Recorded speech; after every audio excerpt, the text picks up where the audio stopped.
Okay, so here I am. Today I'm going to make this video on pulling the engine and the transmission from a 2000 Toyota Camry. Lots of steps. There's the parts here that are inside the engine compartment that we have to take out. And then there's also the axles you have to undo to leave room to pull the actual engine out. I'll show that a little bit later. So the first steps are really the battery tray, cruise control, air filter. This will come out with that, the air filter, all the way up to the throttle body. Take off the throttle body cables.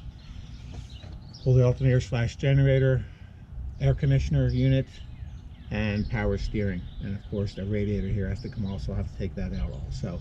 That's the major components that have to come out here. The starter also has to be removed, of course, from the transmission. It should take a day or two to get that done. Of course, all the wiring will have to come out, be disassembled as part of that. So I'll be showing that along the way. Hope you enjoy the video. As far as you have to take out the cable that goes through the firewall. I mean, that's this. Basically, it's just a boot that comes off. You'll take that out. And then we have to take the tires off and take the axles off. So we leave room so this engine can come out of the compartment, the engine bay. Okay, so we are working on the 2000 Toyota Camry. When the birds come out, look, it's raining. Of course, I want to get started. So I highly recommend, if you don't have it, there's a PDF that shows the disassembly. Pretty good instructions here. You'll see there's basically all the engine bay compartment stuff in there. And there's all the other stuff that has to go out. Axles, everything else shows. The mounts don't have to come out necessarily, but so I highly recommend you getting this. This is a good step-by-step procedure. It's what I used. Worked out really well. The radiator out. I'll show you how to do that. Pretty easy. There's a mount here, a holding mount here, a holding mount here. These are 10 millimeters. You take those off. And there's also two connector switches over here, different colors, so you can't mix them up when you put them back together. And then there's a gray one over here on this side. You gotta take the electrical connectors off. Then after that, it's just the hoses. This is your overflow hose. This is one hose here, and the other hose, these are the main water hoses. Take both of those off. Clamps here, and clamps right there. And then there's the transmission cooling, which is down there, those two clamps. You take those off, and then you have to take all that stuff off. It will just go ahead and come on up, and there's two rubber mounts on the bottom. Make sure you don't forget about the rubber mounts.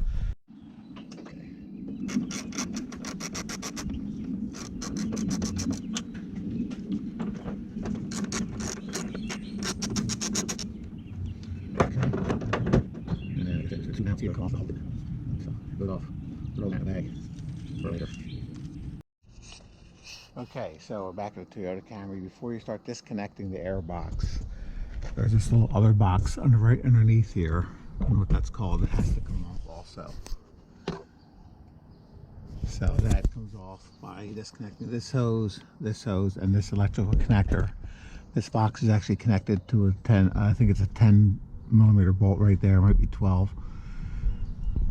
And then this piece, and then this will come off.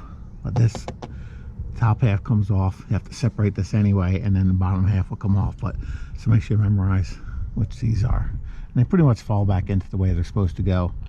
If you just let them hang naturally, you can see what holes they go into.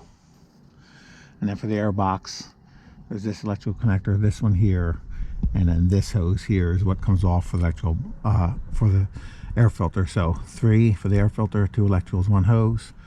And for this ancillary box, it's 2 hoses, 1 electrical connector comes off of this one.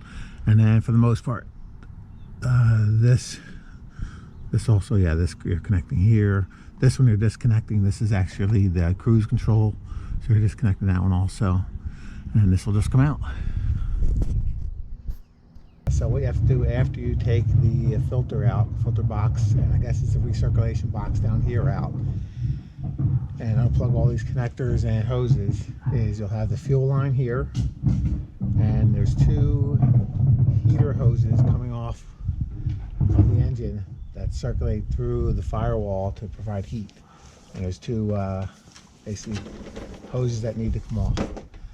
And they're for radiator fluid to heat the car. And there is the gas. And the 2 hoses, hose 1 And there's two down there if you can see it. And you see they go through the firewall. So you take those off, you'll get a little bit of radiator fluid coming out of those. So there's the other radiator line right there. Okay, so after you get those two hoses off here, and once again there'll be radiator fluid that comes out of those, you can work on the starter. The starter comes off. There's two starter bolts. You just unscrew those, pull the starter back here. I have it tied off. Put the bolts back in so you don't lose them. And then the next step is you need this wire, this cable off. And this is the park cable, I believe. And these comes off this connector, and this tube here has to come off. That'll come off with the engine. And that is almost it. Oh yes, and I took this off too, the throttle body cable, and pushed it back over to here. So I marked off which one I wasn't moving, so it has the same exact measurements, or distance. And there's this ground here I got to take off. And then this right side of the motor should be all ready to go. I took the gas off and put that back in there so I don't lose it. There's two washers, don't forget about those. Okay, making progress.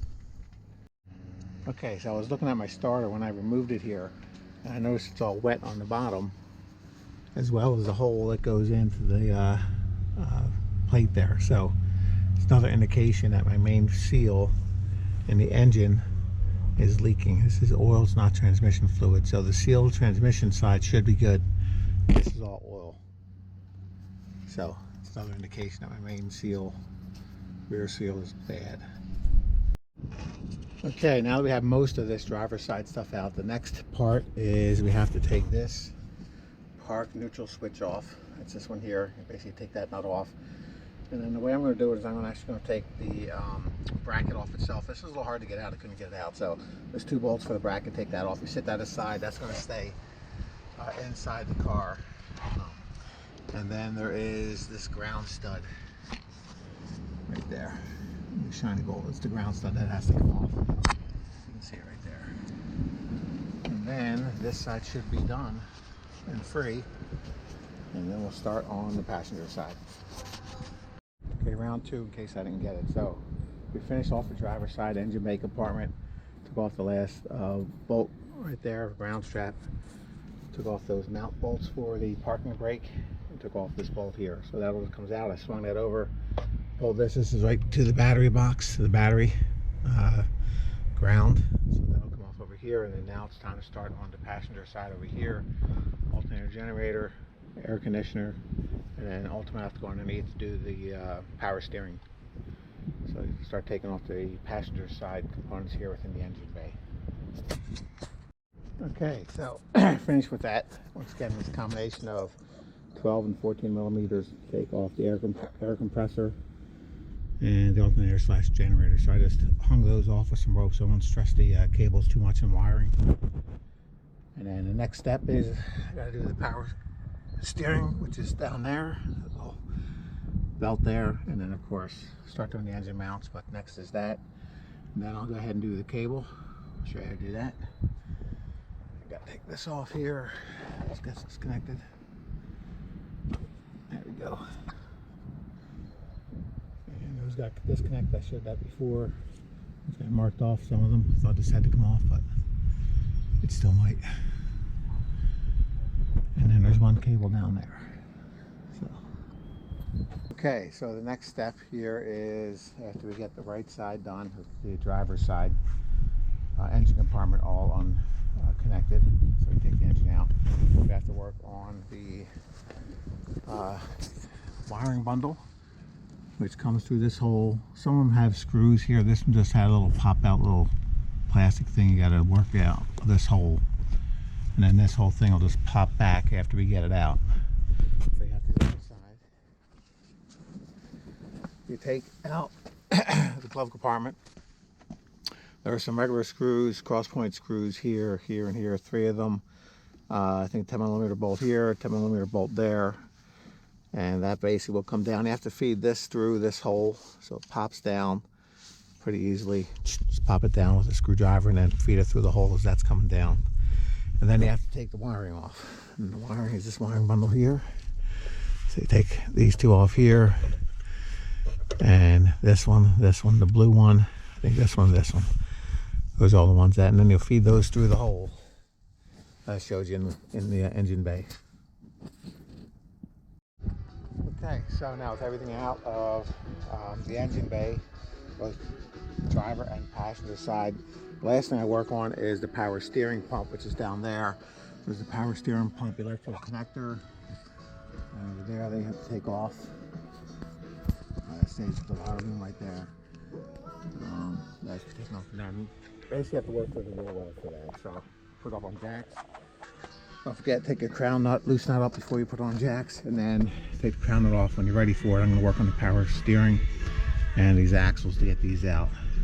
So you have to bang it through here to let it loose. Down here, you have to, the two types of bolts, you have to take up out of that hole. And then this is on the sideways. Two things out as well. This one's going to go ahead and cut that boot strap, the metal strap off, and that should come right out. And that'll give me clearance to take the engine out.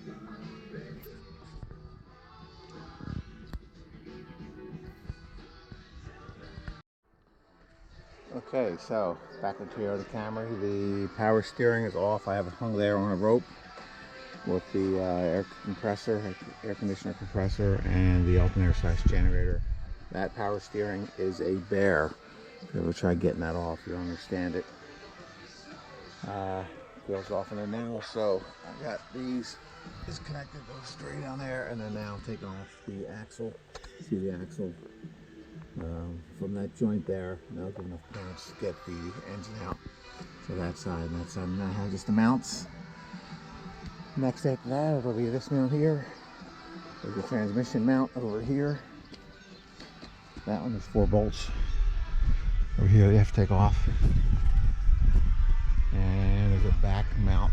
It's hard to see. You can see it from the wheel well. Right there. Yep. That one. And then the engine will be ready to take out. You should take off the hood, of course. That'll make it easier for the engine hoist. Get in there and get the engine out. And you use, of course, these 2 clips here to get the engine out. So, all right, getting there. Okay, so I said all those bolts are off, and what I did right there, you can see where that's where the power steering pump goes there, and the engine is out. So there's the engine, and now I have to take apart the transmission from the actual engine. So underneath, a couple cover plates have to come off, and then the main bolts, and then I should just disconnect. And then I could work on the main seal of the engine portion. So what's next? Okay, step 1 of the removal is there's this bracket here which holds the exhaust manifold up and the pipe, your muffler. So it holds both those up, dual purpose type of a thing. So take those off. There's 2 14s here, and then there's a 14 stud here, which my stud came out, but it's not a problem. So okay, so now at the engine now, you're going to start trying to release the flywheel. So there's this cover here. This is where the oil was leaking. So I'm with the main seal. And there's 2 10mm bolts, one on top, 2 on front and back. Just take those off. Those are already taped. And this little piece is a dampener, some sort of noise dampener, I imagine. And I start working on those bolts there. I think there's 6. Take those off. Now release the flywheel, and then you'll start getting to the bolts actually on the case. Transmission to release it from the engine. Okay, so once the flywheel is released, over there are 6 nuts. This should probably have some sort of a thread locker on them. There, just spin around the screwdriver. Take it off 12mm. You have to take it off now next. Separate the case from the engine. So there's this bracket here you have to do. Just to hold on to release that. And then there is 1, 2, 3, 4 over there. And then there's a couple more down here. You gotta see. Right there. 5, 6. So I take those off.